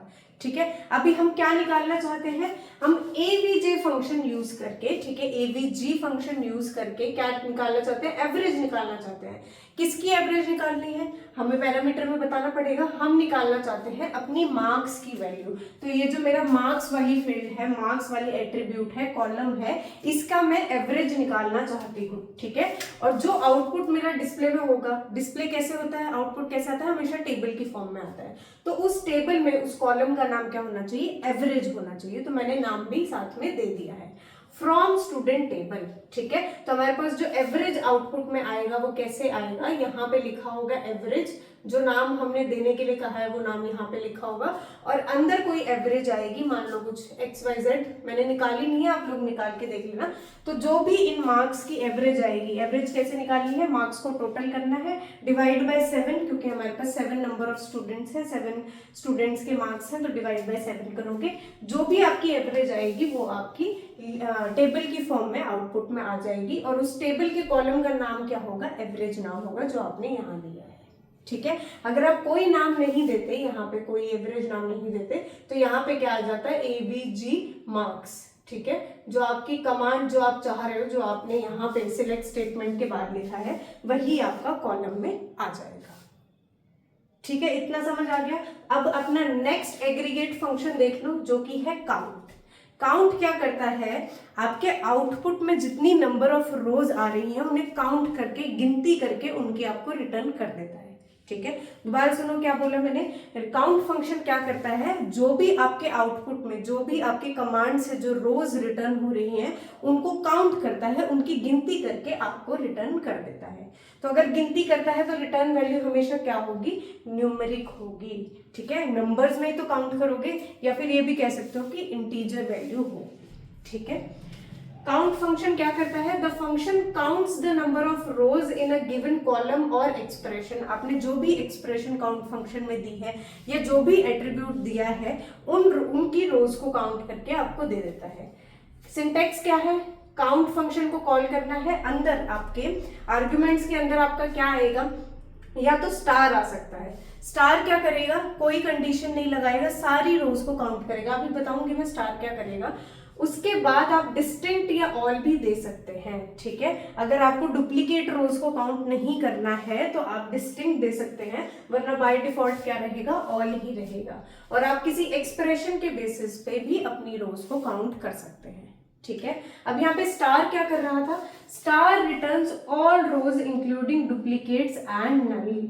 स्टार क्या करेगा, आपकी जितनी भी नंबर ऑफ रोज है उनको क्या करेगा, काउंट कर देगा, और उन रोज में आपकी डुप्लीकेट वैल्यू, नल वैल्यू, सारी वैल्यूज आएंगी, सबको क्या है, स्टार काउंट करेगा। इससे पहले हमने देखा है कि नल पे बहुत ज्यादा चीजें काम नहीं करती हैं। नल वैल्यू पे बहुत सारे फंक्शंस, बहुत सारे ऑपरेटर्स इस पे काम नहीं करते हैं, लेकिन स्टार ऑपरेटर क्या है, count star count with star operator जो है वो आपका count function with star parameter आपका नल वैल्यू को भी काउंट करेगा और डुप्लीकेट वैल्यूज को भी काउंट करेगा। ठीक है, अब देख लो एग्जाम्पल। मैंने यहाँ पे सिलेक्ट कमांड लिखी है, आप लोगों को पता है क्यों लिखी है। उसके बाद मैंने काउंट फंक्शन को कॉल किया है जिसमें मैंने लिखा है डिस्टिंक्ट। डिस्टिंक्ट मतलब मुझे डुप्लीकेट वैल्यूज काउंट नहीं करनी है। और किसे काउंट करना चाह रही हूँ मैं? स्टेट वाली फील्ड को काउंट करना चाह रही हूँ, मतलब मेरे स्टेट में कितनी डिस्टिंक्ट वैल्यूज है उसे मुझे काउंट करना है। किसे काउंट करना है? स्टेट एट्रीब्यूट को मैं काउंट करना चाहती हूँ। और स्टेट में भी क्या चाहिए मुझे? डिस्टिंक्ट वैल्यू चाहिए। ठीक है, फ्रॉम स्टूडेंट, और यहाँ पे मैंने सी स्टेट दे दिया है, मतलब मेरा जो आउटपुट है उसकी टेबल में कॉलम का नाम सी स्टेट आना चाहिए। ठीक है, तो देख लेते हैं यहाँ पे डिस्टिंक्ट वैल्यू कहाँ कहाँ है। हरियाणा, गुजरात, यूपी, दिल्ली, ये तो सारे डिस्टिंक्ट है। हरियाणा हमारे पास रिपीट हो रही है, दिल्ली रिपीट हो रही है, पंजाब यहाँ पे डिस्टिंक्ट है। तो हमारे पास 4 स्टेट्स जो है वो डिस्टिंक्ट वैल्यूज है। तो यहाँ पे क्या आंसर आ जाएगा? 5 आंसर आ जाएगा।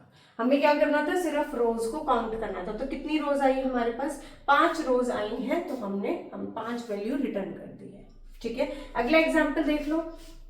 Select count star. Count star क्या करेगा? सारी रोज को काउंट कर लेगा। इसमें भले ही नल वैल्यू हो, डुप्लीकेट वैल्यू हो, इससे कोई फर्क नहीं पड़ता। ठीक है, तो काउंट स्टार हमने लगाया है। काउंट करने के बाद जो वैल्यू रिटर्न होगी उसके कॉलम का नाम क्या होगा? High marks. यहां तक समझ आ गया? फ्रॉम स्टूडेंट, स्टूडेंट टेबल में से हमें काउंट करना है। क्या काउंट करना है? Where marks greater than 65। अब मुझे बता दो कि मार्क्स वाला कॉलम ये है, मार्क्स में ग्रेटर देन 65 मार्क्स कहाँ कहाँ है? यहाँ, यहाँ, यहाँ। ठीक है, तो 4 जगह मेरे जो मार्क्स हैं वो ग्रेटर देन 65 है। ठीक है, 65 है तो उन्हें क्या करना है? ये रोज कितनी आ गई है मेरे पास? 4 रोज आ गई है। इनको हटा देते हैं ताकि कंफ्यूजन ना हो। तो हमारे पास कितनी है? ये 4 रोज है। 4 रोज है तो हमारे काउंट स्टार की वैल्यू क्या आ जाएगी? 4 आ जाएगी। और जब ये वैल्यू रिटर्न होगी तो यहाँ पे क्या आएगा? हाई मार्क्स आएंगे। ठीक है, हाई मार्क्स कितने रोज में है? कितने बच्चों के हैं? 4 बच्चों के हैं, तो वैल्यू क्या हो जाएगी? 4 रिटर्न हो जाएगी। ठीक है, तो मुझे लगता है काउंट फंक्शन भी समझ आ गया होगा, एवीजी फंक्शन भी समझ आ गया होगा। अभी 3 और फंक्शन है वो देख लेते हैं।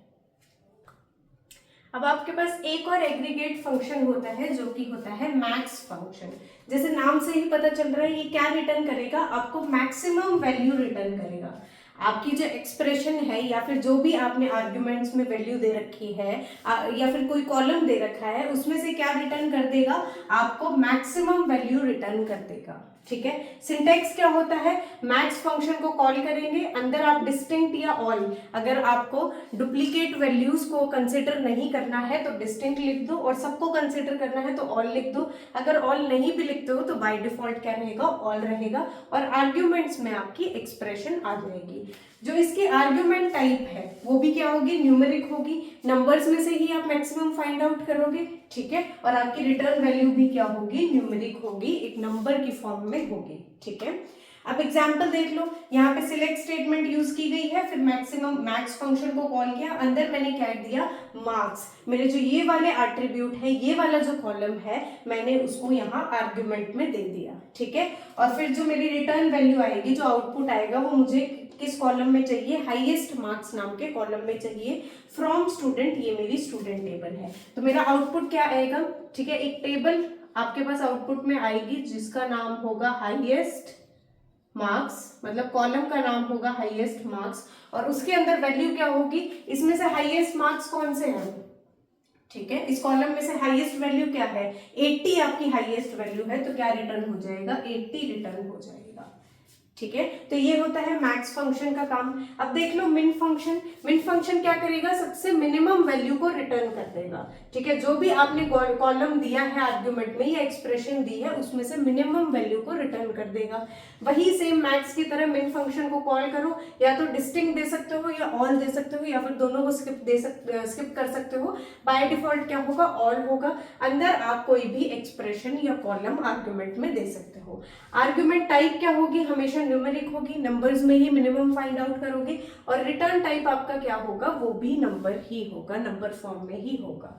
एग्जाम्पल देख लो, यहाँ पे भी हमने जो मार्क्स कॉलम है सिलेक्ट किया, मेन फंक्शन को कॉल किया, अंदर क्या हमने मार्क्स कॉलम को दे दिया, ये वाला मार्क्स कॉलम, और इसमें से हमें अब क्या करना है, मिनिमम निकालना है, और आउटपुट में कॉलम का नाम क्या होगा, लोएस्ट मार्क्स, और हमारी जो टेबल है वो कौन सी है, स्टूडेंट टेबल है। तो यहाँ पे एक टेबल रिटर्न हो जाएगी जिसमें यहाँ पे होगा लोएस्ट मार्क्स, ठीक है, और आपके लोएस्ट मार्क्स क्या है, आई गेस 40 आपके लोएस्ट मार्क्स हैं, तो यहाँ पे 40 रिटर्न हो जाएगा, ठीक है।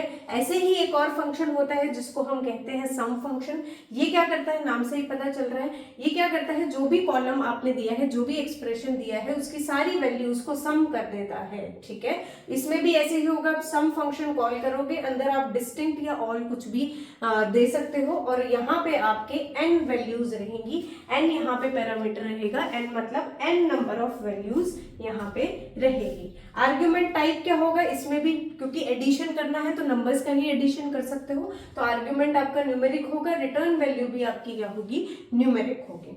एग्जाम्पल देख लो, सिलेक्ट सम फंक्शन को कॉल किया और हमने वही सेम एट्रीब्यूट को अब सम करना चाहा है। अब अपने मार्क्स वाले एट्रीब्यूट को हम क्या करना चाहते हैं, सम करना चाहते हैं मार्क्स वाले कॉलम को, और आउटपुट में क्या देना चाहते हैं, टोटल मार्क्स। हमारा जो आउटपुट में जो कॉलम बनेगा उसको हम टोटल मार्क्स कहना चाहते हैं फ्रॉम स्टूडेंट। तो आपकी एक टेबल बन के आ जाएगी, यहाँ पे होगा टोटल मार्क्स, ठीक है, और इसके अंदर क्या वैल्यू रिटर्न होगी, जो भी आप इनका सम करोगे तो आएगा। मैंने किया नहीं है, आप कर लेना। मान लो XYZ कुछ आपका सम आता है तो ये वैल्यू आपकी रिटर्न हो जाएगी। तो ये थे आपके एग्रीगेट फंक्शंस। सो अभी इससे पहले हमने एग्रीगेट फंक्शंस की बात की जो ग्रुप ऑफ रोज पे काम करते हैं। अभी हम नॉर्मल फंक्शंस की बात करेंगे जो एसक्यूएल में होते हैं। फंक्शन क्या है, a function is a special type of pre defined command, ठीक है। तो एसक्यूएल में ऐसी प्री डिफाइंड कमांड्स होती हैं जिनको हम फंक्शन के थ्रू से लिखते हैं, ठीक है। Set that perform some operation, ये फंक्शन क्या करते हैं, कोई ऑपरेशन परफॉर्म करते हैं और क्या रिटर्न करते हैं, एक सिंगल वैल्यू रिटर्न करते हैं। तो क्या ध्यान रखना है आपको, एसक्यूएल में जितने भी फंक्शंस हैं वो क्या रिटर्न करते हैं, एक सिंगल वैल्यू रिटर्न करते हैं, और क्या परफॉर्म करते हैं, एक स्पेशल टाइप ऑफ कमांड को परफॉर्म करते हैं, ठीक है। फंक्शंस ऑपरेट ऑन, किस पे ऑपरेट करते हैं, 0, 1, 2 और मोर वैल्यूज। मतलब आपके जो फंक्शन की पैरामीटर्स हैं वो कितने हो सकते हैं, 0, 1, 2 या फिर उससे ज्यादा वैल्यूज आप अपने पैरामीटर में प्रोवाइड करवा सकते हो फंक्शन में, जिसको हम पैरामीटर या आर्ग्यूमेंट कहते हैं, आपको पता है, ठीक है। फंक्शंस के अंदर जो वैल्यूज प्रोवाइड करवाई जाती है उसे हम क्या कहते हैं, पैरामीटर्स या आर्ग्यूमेंट्स कहते हैं, ठीक है। तो सबसे पहले जिन फंक्शंस की हम बात करेंगे वो हैं आपके स्ट्रिंग फंक्शंस। मतलब ऐसे फंक्शन जो स्ट्रिंग वैल्यू पे काम करते हैं वो सारे अभी हम सबसे पहले पढ़ेंगे, ठीक है। जैसे हमने पाइथन में पढ़ा है, स्ट्रिंग्स पढ़ा था, तो स्ट्रिंग्स के ऊपर कौन से बिल्ट इन फंक्शंस थे वो पढ़े थे। ऐसे ही यहाँ पे भी स्ट्रिंग या कैरेक्टर या टेक्स्ट जिसको आप बोलते हो, जो सिंगल कोट्स में लिखते हो, उसके ऊपर कुछ फंक्शंस, इनबिल्ट फंक्शंस हैं। इनबिल्ट जो फंक्शंस एसक्यूएल के अंदर ऑलरेडी हैं। पहला फंक्शन क्या है, हमारा पहला फंक्शन है कैर, ठीक है। ये क्या करता है, it returns the character for each integer passed. मतलब आप जो आर्ग्यूमेंट्स दोगे वो इंटीजर फॉर्म में दोगे और उसका आपको कैरेक्टर वैल्यू रिटर्न करके देगा, ठीक है। आपको सबको पता है कि एस्काई वैल्यूज जो है वो इंटीजर वैल्यूज है, हर कैरेक्टर की आपके पास होती है। तो आप जो आर्ग्यूमेंट दोगे, जो पैरामीटर्स दोगे, वो किस फॉर्म में दोगे, वो इंटीजर्स की फॉर्म में दोगे, वो एस्काई वैल्यूज दोगे और उसकी क्या रिटर्न हो जाएंगी, आपके पास कैरेक्टर वैल्यू रिटर्न हो जाएगी। यानी कि अगर मैं स्टेटमेंट लिखूं, अब आपको ये तो पता है कि एसक्यूएल में कभी भी आउटपुट कराना है, कभी भी कुछ भी रिट्रीव कराना है तो सिलेक्ट कमांड आपकी यूज की जाती है। सिलेक्ट कमांड के बाद मैंने अपना कैरेक्टर फंक्शन जो है वो कॉल कर दिया और अंदर मैंने 4 इंटीजर्स दे दिए हैं, ठीक है। 4 इंटीजर वैल्यू दे दी है। अब क्या होगा, जब मेरी ये कमांड एग्जीक्यूट होगी तो मेरे पास रिटर्न क्या आएगा, फेस, ठीक है, आपको पता है जो F आपका अल्फाबेट है उसकी एस्काई वैल्यू क्या होती है 70 होती है, और A की एस्काई वैल्यू क्या होती है 65 होती है, C की एस्काई वैल्यू क्या होती है 67 होती है, और E की एस्काई वैल्यू होती है 69। तो आपके पास जो आउटपुट में आ जाएगा वो क्या आएगा FACE यानी कि फेज। अब ये जो आउटपुट आ रहा है या जो डाटा जो आपके पास आ रहा है वो किस फॉर्म में आएगा, वो टेबल की फॉर्म में ही आएगा। ठीक है, और यहाँ पे आपका जो कॉलम नेम रहेगा वो क्या रहेगा, वो ये पूरा आर्गुमेंट रहेगा, ये पूरा फंक्शन कॉल रहेगा। आप ऐसे करके लिखोगे कैर 70 65 ये सब आपका क्या रहेगा कॉलम में रहेगा। आ नहीं रहा है यहाँ पे, स्पेस नहीं है, लिख देना पूरा। और इसके अंदर क्या होगा, जो आपकी जो वैल्यू होगी वो क्या होगी, वो यहाँ पे डिस्प्ले होगी फेस। ठीक है, तो आउटपुट कैसे आएगा, टेबल की फॉर्म में आएगा, एक कॉलम होगा, एक आपके पास रो होगा, तो रो में आपकी वैल्यूज आ जाएंगी फेस। ठीक है, अगर मैं यहाँ पे एज करके कुछ नाम दे देती, कुछ और निकनेम दे देती इस फंक्शन को, तो आपके जो कॉलम नेम है उधर वो नाम आ जाता। ठीक है, अब दूसरा फंक्शन देख लो, दूसरा फंक्शन है आपका कनकैट। ठीक है, नाम से ही पता चल रहा है ये क्या करेगा, कंकैटिनेशन करेगा। किसकी, आप जो भी स्ट्रिंग वैल्यूज दोगे उसको क्या कर देगा, कंकैटिनेट कर देगा। कैसे दी हमने स्ट्रिंग वैल्यू, एग्जांपल में देख लो, वही सिलेक्ट कीवर्ड कंकैट फंक्शन को कॉल किया, अंदर हमने दो फील्ड दी है नेम और मार्क्स। पिछले वाला जो एग्जांपल था वही टेबल यूज की है, उसके दो एट्रीब्यूट्स मैंने लिए हैं, एक नेम और एक मार्क्स। ठीक है, एज यहाँ पे मैंने एक आपको नाम भी दे दिया है, एक निक नेम दे दिया है इस फंक्शन को, क्या है कंकैटिनेटेड। तो जब मेरी टेबल आउटपुट में आएगी तो उसमें कॉलम का नाम क्या होगा, कंकैटिनेटेड होगा। ठीक है, फ्रॉम स्टूडेंट, स्टूडेंट मेरी पिछले जो टेबल थी उसमें से फ्रॉम स्टूडेंट वेयर यहाँ पे मैंने कंडीशन लगा दी है जहां मार्क्स जो है वो आपके 65 है, मतलब नेम और मार्क्स कॉलम वाले फील्ड को डिस्प्ले करना है, लेकिन कहाँ डिस्प्ले करना है, जहां पे मार्क्स आपके 65 हैं। तो किसके मार्क्स आपके 65 थे, स्वाति के मार्क्स आपके 65 थे। तो मेरे पास आउटपुट में क्या आएगा, एक टेबल रिटर्न होगी जिसके कॉलम में होगा कंकैटिनेटेड, और वैल्यू क्या होगी, नेम और जो मार्क्स है। ठीक है, जो रो थी आपकी, जो दो आर्ग्यूमेंट्स थी नेम और मार्क्स, उनको क्या कर दिया, कंकैटिनेट कर दिया, दो फील्ड्स को कंकैटिनेट कर दिया, और जो आपके पास आंसर आएगा वो क्या आएगा, स्वाति 65 आएगा। ठीक है, तो ये काम था आपके कंकैट फंक्शन का। अब तीसरा फंक्शन देख लो, ये है लोअर फंक्शन या एल केस। ठीक है, आप दोनों में से कोई भी आप यूज कर सकते हो, दोनों सेम ही काम करते हैं, सेम फंक्शंस हैं। तो या तो एल केस लिखो या लोअर लिखो, बात एक ही है। ये क्या करेगा, it returns the argument in lower case. जो भी आप आर्ग्यूमेंट में वैल्यू दोगे उसको लोअर केस में आपको रिटर्न कर देगा, छोटे अल्फाबेट्स में रिटर्न कर देगा। जैसे एग्जाम्पल देख लो, सिलेक्ट लोअर, और मैंने यहाँ पे अपनी स्ट्रिंग क्या पास की है, CS दीदी पास कर दी है, और यहाँ पे नाम भी दे दिया है एक निकनेम जो कि है नेम। तो मेरा आउटपुट कैसे आएगा, एक टेबल की फॉर्म में आएगा, टेबल का कॉलम क्या रहेगा, मेरा नेम रहेगा, और उसके अंदर मेरा आएगा CS दीदी, और किस में आएगा, ये स्मॉल केसेस में आएगा, यानी स्मॉल अल्फाबेट्स में आएगा। ठीक है, फोर्थ फंक्शन देख लो, सब स्ट्रिंग या फिर सब str। ठीक है, इन दोनों में से आप कोई भी यूज कर सकते हो। ये क्या करेगा, it returns the substring as specified. ठीक है, एक सबस्ट्रिंग रिटर्न करके दे देगा जैसा आपको स्पेसिफाई किया जाएगा। स्पेसिफाई कैसे किया जाएगा, देख लो यहाँ पे एग्जांपल से समझ आ जाएगा। सिलेक्ट सब str हमने फंक्शन लगा दिया। ठीक है, एक तो आप स्ट्रिंग दोगे, एक तो आप वो वैल्यू दोगे जिसमें से आपको सबस्ट्रिंग फाइंड आउट करनी है। ठीक है, तो एक तो आपकी ये स्ट्रिंग होगी जिसमें से आपको सबस्ट्रिंग निकालनी है। दूसरा, आप एक इंडेक्स वैल्यू दोगे, एक बताओगे कि आपको कहाँ से सबस्ट्रिंग शुरू करनी है। ठीक है, यहाँ पे लिखा है 3, तो मतलब थर्ड कैरेक्टर से आप सबस्ट्रिंग शुरू करना चाहते हो, मतलब C से आप सबस्ट्रिंग शुरू करना चाहते हो। उसके बाद एक और आपका आर्गुमेंट रहेगा जो बताएगा कि कहाँ तक कितने कैरेक्टर्स आप अपने सबस्ट्रिंग में चाहते हो। दोबारा देख लो मैं क्या कह रही हूँ, आर्ग्यूमेंट्स 3 रहेंगे। सबसे पहले आर्ग्यूमेंट में वो स्ट्रिंग रहेगी जिसके सबस्ट्रिंग आपको निकालना है। ठीक है, दूसरा आर्ग्यूमेंट आपका कुछ इंटीजर टाइप का रहेगा जो बताएगा कि कौन से कैरेक्टर से आप सबस्ट्रिंग शुरू करना चाहते हैं। तो मैंने यहाँ पे 3 लिखा है, तो मतलब थर्ड कैरेक्टर से मेरी सबस्ट्रिंग शुरू हो जाएगी। उसके बाद आपको थर्ड आर्ग्यूमेंट देना है जो बताएगा कितने नंबर ऑफ कैरेक्टर्स आप चाहते हैं अपनी सबस्ट्रिंग में।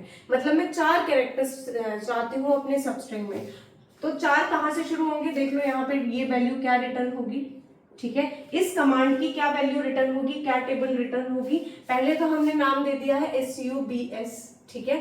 और कहाँ से मेरी सब स्ट्रिंग शुरू होगी, C से शुरू होगी, C से लेके 4 कैरेक्टर यानी कि CDEF। तो आपके पास आउटपुट क्या आ जाएगा, ये वाली टेबल आ जाएगी, ठीक है। आपने थ्री कैरेक्टर से शुरू किया और कितने नंबर ऑफ कैरेक्टर्स लिए, 4 कैरेक्टर्स लिए, तो ये आउटपुट आपके पास आ जाएगा। अब देख लो फिफ्थ क्या है आपके पास, अपर या यू केस। जैसे आपके पास लोअर था वैसे ही आपके पास अपर या यू केस है। इसमें भी आप क्या करोगे, आप अपर केस में अपनी वैल्यू को रिटर्न कर दोगे। तो सेम आप ये वाला एग्जांपल ले लो, देख लो यहाँ पे मैं लोअर की जगह क्या लिख देती हूँ, अगर अपर लिख देती हूँ, ठीक है। और यहाँ पे मैं अपनी वैल्यूज कैसे दूंगी, लोअर केस में दूंगी, ठीक है। तो मेरे पास क्या रिटर्न हो जाएगा, नेम में यहाँ पे अपर केस में मेरी स्ट्रिंग रिटर्न हो जाएगी, ठीक है। ये मेरी अपर केस में स्ट्रिंग रिटर्न हो गई है। तो अपर क्या करेगा, अपर केस में आपकी स्ट्रिंग को रिटर्न करके दे देगा, बहुत सिंपल है। आगे देख लो, एक ट्रिम फंक्शन होता है जो आपने स्ट्रिंग चैप्टर में भी किया हुआ है। ये क्या करता था, it removes leading and trailing white spaces, ठीक है। आपके जो स्ट्रिंग है उससे पहले कोई वाइट स्पेस है और उसके बाद कोई वाइट स्पेस है, उसको क्या कर देता है, रिमूव कर देता है। जैसे यहाँ पे देखो सिलेक्ट ट्रिम, अंदर मैंने क्या दिया है, एक स्ट्रिंग वैल्यू दी है, एक टेक्स्ट वैल्यू दी है जिसकी स्टार्टिंग में एक आपके पास स्पेस है और एंडिंग में एक आपके पास ब्लैंक स्पेस है। जो अंडरस्कोर है वो आपके स्पेस सिग्निफाई कर रहे हैं। तो आपके पास आउटपुट में क्या आएगा, मान लो यहीं लिख देते हैं हम आउटपुट इसका।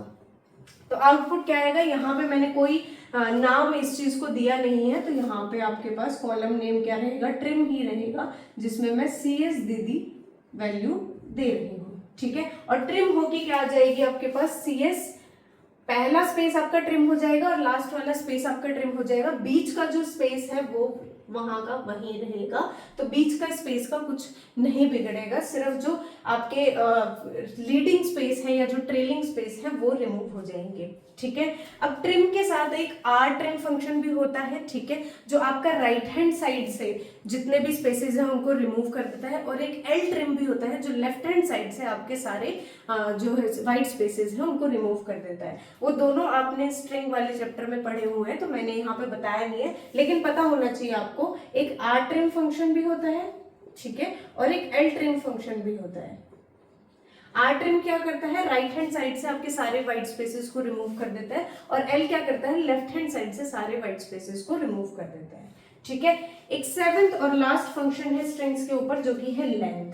लेंथ क्या करेगा, जैसे len फंक्शन करता था हमारे स्ट्रिंग्स में, it returns the length of string in bytes. कैसे रिटर्न करता है, बाइट्स में रिटर्न करता है, बाइट्स में लेंथ आपकी रिटर्न करता है। तो अगर मैं लिख रही हूँ सिलेक्ट लेंथ और अंदर मैंने CS दीदी दिया है, ठीक है, तो कितने बाइट्स हैं इसमें, 1 2 3 4 5 6 और एक जो आपका वाइट स्पेस है वो, तो आपके पास लेंथ कितनी आ जाएगी, 7 आ जाएगी। ये 7 भी कैसे रिटर्न होगा, टेबल की फॉर्म में रिटर्न होगा। तो अगर मैं लेंथ फंक्शन लगाती हूँ CS दीदी पे, तो क्या वैल्यू आएगी आपकी, 7 वैल्यू आ जाएगी, ठीक है। ये तो कुछ बात थी आपके जो स्ट्रिंग फंक्शन, जो टेक्स्ट पे आपके फंक्शंस हैं SQL के अंदर, वो। अब आपके हम बात करेंगे डेट एंड टाइम पे जो फंक्शन है, या फिर न्यूमेरिक्स नंबर्स पे क्या आपके पास फंक्शंस प्रेजेंट है, उनके बारे में बात कर लेते हैं। न्यूमेरिक वैल्यूज के लिए हमारे पास कुछ फंक्शन होते हैं, वो देख लेते हैं। पहला फंक्शन क्या है, मॉड, MOD। ये क्या रिटर्न करता है, रिमाइंडर यानी कि मॉड्यूलस, या फिर जिसको हम मॉड्यूलो बोलते हैं, वो रिटर्न करता है। कैसे यूज करते हैं, सिलेक्ट स्टेटमेंट, ठीक है, उसके बाद हम मॉड फंक्शन को कॉल करेंगे और 2 आर्ग्यूमेंट्स यहाँ पे पास करेंगे, ठीक है। और ये क्या आपको रिटर्न कर देगा, 11 मॉड्यूलस 4 वैल्यू रिटर्न कर देगा। 11 मॉड्यूलस 4 कितना होता है, 3 होता है, ठीक है। तो आपके पास आउटपुट क्या आएगा, 3 आएगा, लेकिन किस फॉर्म में आएगा, टेबल की फॉर्म में आएगा। तो आपके पास ये है, ठीक है, यहाँ पे आएगा मॉड 11 डॉट कॉमा 4 और वैल्यू क्या आएगी आपकी, क्या रिटर्न हो जाएगा आउटपुट में, आपके पास आ जाएगा 3, ठीक है। अब नेक्स्ट फंक्शन देख लो, मॉड तो क्या करता है, मॉड्यूलस निकालता है, रिमाइंडर निकालता है। आर्गुमेंट्स दो होते हैं, ठीक है, पहले नंबर का दूसरे नंबर से आर्गुमेंट मॉड्यूलस कर देता है। सेकंड फंक्शन क्या है, पावर या POW फंक्शन, जैसे नाम से ही पता चल रहा है, ठीक है, ये क्या करेगा, पावर निकालेगा। तो it returns one expression 1 raise to the power to another expression, मतलब जो आपके आर्ग्यूमेंट्स दिए हैं, first argument will be the base and second argument will be the power. तो ये फंक्शन आपका क्या रिटर्न करेगा, सिलेक्ट पावर, ये आपका 2 रेज टू पावर 3 यानी कि 8 वैल्यू रिटर्न कर देगा। लेकिन कैसे रिटर्न करेगा, टेबल की फॉर्म में रिटर्न करेगा, ठीक है। आगे देख लो, थर्ड फंक्शन है हमारा राउंड फंक्शन। ये क्या करता है, it returns numeric expression rounded to an integer. ये क्या करेगा, कुछ वैल्यू को राउंड ऑफ करके दे देगा, ठीक है, राउंड मतलब भाई राउंड ऑफ करना, तो किसी एक्सप्रेशन या किसी इंटीजर को राउंड ऑफ करके आपको दे देगा। Can be use to round an expression to a number of decimal point, ठीक है, आपको कितने डेसिमल पॉइंट तक राउंड ऑफ करना है ये आप स्पेसिफाई कर सकते हैं। जैसे यहाँ पे देख लो, सिलेक्ट राउंड फंक्शन मैंने कॉल किया, ये मेरा क्या है, एक फ्लोट या डेसिमल वैल्यू है, मुझे क्या करना है, एक डेसिमल वैल्यू तक राउंड ऑफ करना है। तो मेरे पास क्या आ जाएगा आंसर, 15.2 वैल्यू आ जाएगी, क्योंकि यहाँ पे 9 है, तो ये राउंड ऑफ होके क्या हो जाएगा, फर्स्ट पॉइंट पे 2 हो जाएगा। तो मतलब एक पॉइंट तक मुझे वैल्यू क्या करनी है, राउंड ऑफ करनी है, राउंड करनी है, कितने पॉइंट तक, एक डेसिमल पॉइंट तक, ठीक है। अब देख लो यहाँ पे चौथा फंक्शन है साइन फंक्शन। ये क्या करता है, this function return sign of the given number, जो आपको नंबर दिया है उसका साइन पॉजिटिव है या नेगेटिव है, वो साइन आपको रिटर्न करके दे देता है। ऐसे आप उसे यूज कर सकते हैं, साइन उसके अंदर जो भी आपको आर्ग्यूमेंट देनी है, जिस नंबर का आपको साइन जानना है, ठीक है। फिफ्थ आ जाओ, SQRT, ठीक है, ये क्या करता है, आपको स्क्वायर रूट निकाल के देता है। तो जो भी नॉन नेगेटिव नंबर होना चाहिए, ठीक है, it returns non negative square root of numeric expression, जो आपकी एक्सप्रेशन है उसका क्या करेगा, आपको स्क्वायर रूट निकाल के दे देगा। जैसे हमने SQRT लगा रहा है यहाँ पे 5, तो इसका आउटपुट क्या आएगा, 25 आर्ग्यूमेंट में लिखा है, तो आउटपुट क्या आएगा, 5 आएगा। किस फॉर्म में आएगा, टेबल की फॉर्म में आएगा, जैसे मैंने यहाँ बताया हुआ है, ठीक है। सिक्स्थ आपका फंक्शन देख लो, ट्रंकेट फंक्शन। ट्रंकेट मतलब क्या होता है, कोई वैल्यू को हटाना या रिमूव करना। तो ये क्या करता है, returns numeric expression 1 truncated to expression 2, ठीक है, जो आपके एक्सप्रेशन 1 है या जो आर्ग्यूमेंट 1 है उसको ट्रंकेट कर देगा, कितने डेसिमल प्लेसेस से, जो आपके एक्सप्रेशन 2 में दिए गए हैं, जैसे यहाँ पे 1 दिया है, उतने एक्सप्रेशन 2 में या आर्ग्यूमेंट 2 में जो वैल्यू दी गई है उतने डेसिमल प्लेसेस तक ट्रंकेट कर देगा। इफ एक्सप्रेशन 2 इज 0, अगर आपकी जो आर्ग्यूमेंट 2 की वैल्यू, जितने वैल्यूज में आप ट्रंकेट करना चाहते हो वो वैल्यू अगर 0 दे दी जाती है, it will result in no decimal point, मतलब हमने 0 बोल दिया है, तो मतलब पॉइंट के आगे मुझे 0 इंटीजर्स चाहिए, कुछ भी नहीं चाहिए, सब ट्रंकेट करना चाहती हूँ मैं, तो डेसिमल पॉइंट होगा ही नहीं। जैसे यहाँ पे देख लो, मैंने ट्रंकेट फंक्शन को कॉल किया है, 15.79 मेरा नंबर है, मैंने क्या बोला है, एक डेसिमल पॉइंट तक मुझे ट्रंकेट करना है, तो मतलब मैं एक इंटीजर रखूंगी डेसिमल के बाद, और उसके बाद जो ये 9 है ये क्या हो जाएगा, ट्रंकेट हो जाएगा, ठीक है। तो आपकी वैल्यू क्या आ जाएगी, 15.7 आपकी वैल्यू आ जाएगी। अगर मैं इधर आर्ग्यूमेंट 1 की जगह 0 लिख देती हूँ, तो मुझे मतलब डेसिमल के बाद एक भी इंटीजर नहीं चाहिए, एक भी वैल्यू नहीं चाहिए, तो मेरी वैल्यू क्या आ जाएगी, आउटपुट क्या आ जाएगा, 15 आ जाएगा, ठीक है। तो ये काम होता है आपके ट्रंकेट फंक्शन का। चलिए आगे देखते हैं। अब आपके पास date and time data type के भी कुछ इनबिल्ट फंक्शंस हैं एसक्यूएल के अंदर, वो देख लेते हैं क्या है। फर्स्ट फंक्शन है आपका CUR, ये U है, ठीक है, CUR डेट, या फिर हम करंट डेट भी बोल सकते हैं इस फंक्शन को, इन दोनों में से आप कोई भी यूज कर सकते हो। नाम से ही पता चल रहा है ये क्या करेगा, आपको करंट डेट रिटर्न करके देगा, it returns the current date, ठीक है। तो अगर आप करंट डेट फंक्शन को कॉल करते हो तो ये क्या करता है, आपको करंट डेट रिटर्न करके देता है। डेट का फॉर्मेट क्या था, मैंने आपको पहले बताया है, डेट कैसे रिटर्न होती है, इस फॉर्मेट में रिटर्न होती है, ठीक है। वाई वाई वाई मतलब आपका ईयर जो है वो 4 डिजिट में होगा, उसके बाद हाइफन, फिर आपका मंथ 2 डिजिट में, और फिर आपकी डेट 2 डिजिट में। कमांड के एग्जाम्पल मैंने लिख के नहीं दिए हैं क्योंकि अभी तक हम बहुत एग्जाम्पल कर चुके हैं, तो आपको पता होगा कैसे यूज करना है। चलो एक मैं दे देती हूँ, बाकी आप कर देना। आपको जब भी इसको कॉल करना है तो आप सिलेक्ट कर सकते हो, उसके बाद आप CUR डेट फंक्शन को कॉल करोगे, ठीक है। जैसे ही आप इस फंक्शन को कॉल करोगे आपको ये करंट डेट की वैल्यू रिटर्न करके दे देगा। कैसे रिटर्न करेगा? एक टेबल के फॉर्म में रिटर्न करेगा। यहाँ पे आएगा आपका CURDATE, आपके कॉलम का नाम आएगा, और यहाँ पे करंट डेट आएगी, मान लो 2025-0103 आपकी करंट डेट है, तो ये यहाँ पे डिस्प्ले हो जाएगी, आउटपुट में आ जाएगी, ठीक है। जो आपका ये फंक्शन है इसके अंदर कोई आर्ग्यूमेंट तो चाहिए नहीं होती, तो सीधा फंक्शन को आप कॉल कर सकते हैं, ठीक है। अब आ जाओ सेकंड फंक्शन पे, ये है आपका डेट फंक्शन। ये क्या करेगा? Extracts the date part of a date time expression. मैंने आपको बताया था कि डेट टाइम डाटा टाइप जो होता है, या डेट टाइम आप कैसे लिखते हो, किस फॉर्मेट में लिखते हो, ठीक है। पहले आती है आपकी डेट और उसके बाद आता है आपका टाइम, ठीक है, आर, मिनट्स और सेकंड में, और सबके लिए क्या क्या होते हैं? 2-2 डिजिट्स होते हैं। तो इसमें से ये क्या एक्सट्रैक्ट कर लेगा? आपकी डेट एक्सट्रैक्ट कर लेगा और उसे रिटर्न कर देगा।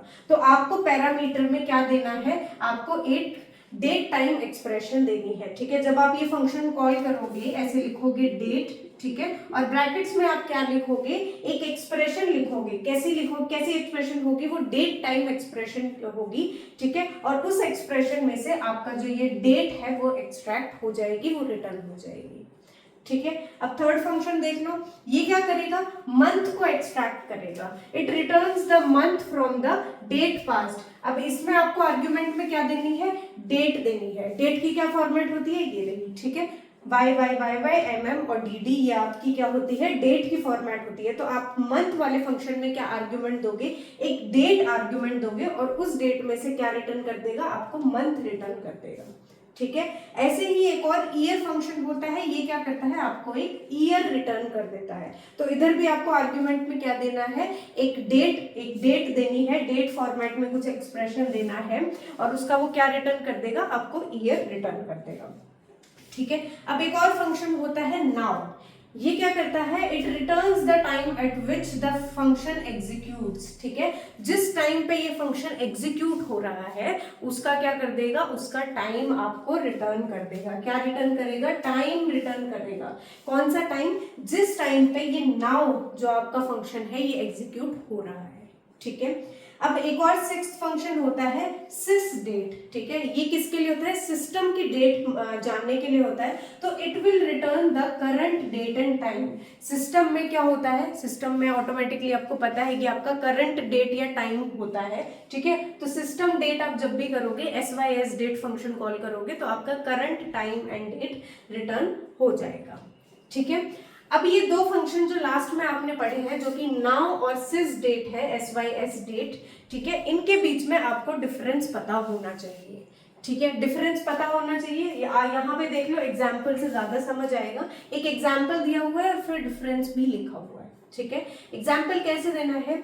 मैंने एक कमांड दी, सिलेक्ट कमांड है मेरी, ठीक है। उसमें मैंने पहले नाउ फंक्शन को कॉल किया, उसके बाद स्लीप फंक्शन को कॉल किया। स्लीप फंक्शन क्या करता है? आपके सिस्टम को, आपके कमांड को 2 सेकंड के लिए रोक देता है, ठीक है। तो ये डिले क्रिएट करता है। कितने टाइम का? 2 सेकंड का डिले क्रिएट करता है। उसके बाद हमने क्या किया? दोबारा नाउ फंक्शन को कॉल किया, ठीक है। तो जब इसका आउटपुट आएगा, इसका आउटपुट कुछ इस तरह होगा टेबल की फॉर्म में। पहले हमने क्या किया था? नाउ फंक्शन कॉल किया था, तो यहाँ पे नाउ फंक्शन कॉल हो गया। इसमें क्या आया आपके पास? Current date. इस टाइम पे, जो एग्जीक्यूशन के टाइम पे नाउ फंक्शन क्या करता था? टाइम रिटर्न करता था। कौन सा टाइम? फंक्शन के एग्जीक्यूशन का टाइम। तो फंक्शन किस टाइम पे एग्जीक्यूट हो रहा है उसका डेट और टाइम रिटर्न हो चुका है, ठीक है, कोई बड़ी बात नहीं है। उसके बाद हमने स्लीप वाला फंक्शन कॉल किया, तो उस टाइम पे करंट डेट और टाइम क्या है आपका? 0 है, ठीक है। फिर आपने दोबारा नाउ फंक्शन को कॉल किया। अब यहाँ पे ध्यान देने वाली बात ये है, क्योंकि 2 सेकंड हो चुके हैं, ठीक है, 2 सेकंड का डिले था, 2 सेकंड आपके क्या हुए, स्लीप में गए। तो अब आपके पास क्या होना चाहिए था, यहाँ पे जो टाइम है वो 2 सेकंड बाद का होना चाहिए था, लेकिन ध्यान दो यहाँ पे टाइम क्या है, वो सेम है।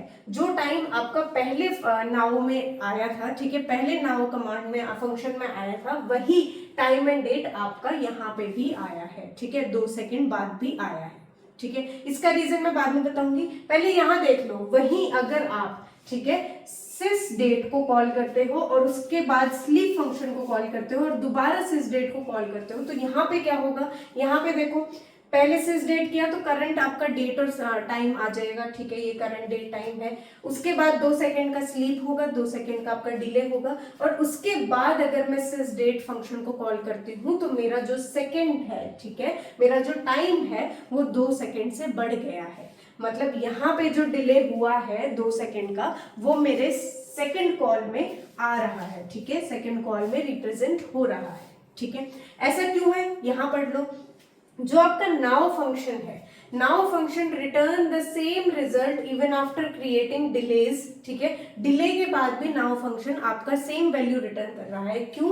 Because now function returns the begin time of statement.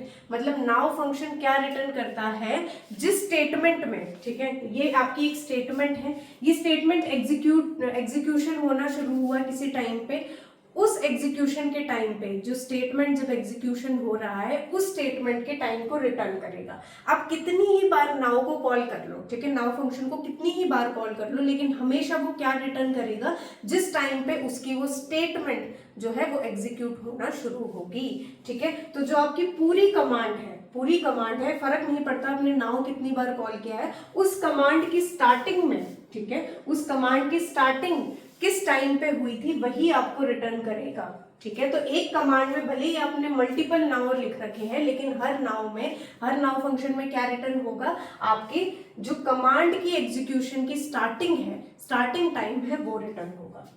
तो समझ आ गया, it returns the begin time of statement या command, whereas sys date function returns the execution time of its own. मतलब जहां पे वो फंक्शन कॉल हो रहा है, सिस डेट क्या करता है, जहां पे भी वो फंक्शन कॉल हो रहा है, ये यहाँ पे फंक्शन कॉल हो रहा है और ये यहाँ पे फंक्शन कॉल हो रहा है, तो जहां पे भी फंक्शन कॉल हो रहा है उस टाइम को रिटर्न करेगा। और नाउ फंक्शन क्या करेगा, जहां पे जो कमांड की स्टार्टिंग है वो स्टार्टिंग किस टाइम पे हुई थी वही हमेशा रिटर्न करेगा, लेकिन सिस डेट क्या रिटर्न करेगा, अपने एग्जीक्यूशन का टाइम रिटर्न करेगा। उसे फर्क नहीं पड़ता कि जिस कमांड में वो है, जिस कमांड में वो फंक्शन कॉल हुआ है, वो कमांड किस टाइम पे स्टार्ट हो रही है, उसे फर्क नहीं पड़ता, ठीक है। मैं मतलब ये सिस डेट, ठीक है, ये सिस डेट मतलब ये खुद फंक्शन जब कॉल होगा वही टाइम हर बार रिटर्न होगा। तो यहाँ पे ये कॉल हो रहा है मान लो 15 सेकंड पे, उसके बाद आपने स्लीप कर दी, डिले कर दिया 2 सेकंड का, तो अगला जो सिस्टम कॉल है वो कब एग्जीक्यूट हो रहा है, वो 2 सेकंड बाद एग्जीक्यूट हो रहा है, ठीक है। यहीं पे मान लो आपका जो कमांड है, ठीक है, ये कमांड है सिलेक्ट कमांड, ये 15 सेकंड पे स्टार्ट हो रही है, ठीक है। तो यहाँ पे जो नाउ है ये भी 15 सेकंड देगा, और जो आगे आने वाला नाउ है वो भी आपका क्या देगा, 15 सेकंड देगा, जिसपे आपकी कमांड शुरू हुई है, स्टार्ट हुई है एग्जीक्यूशन होना, ठीक है।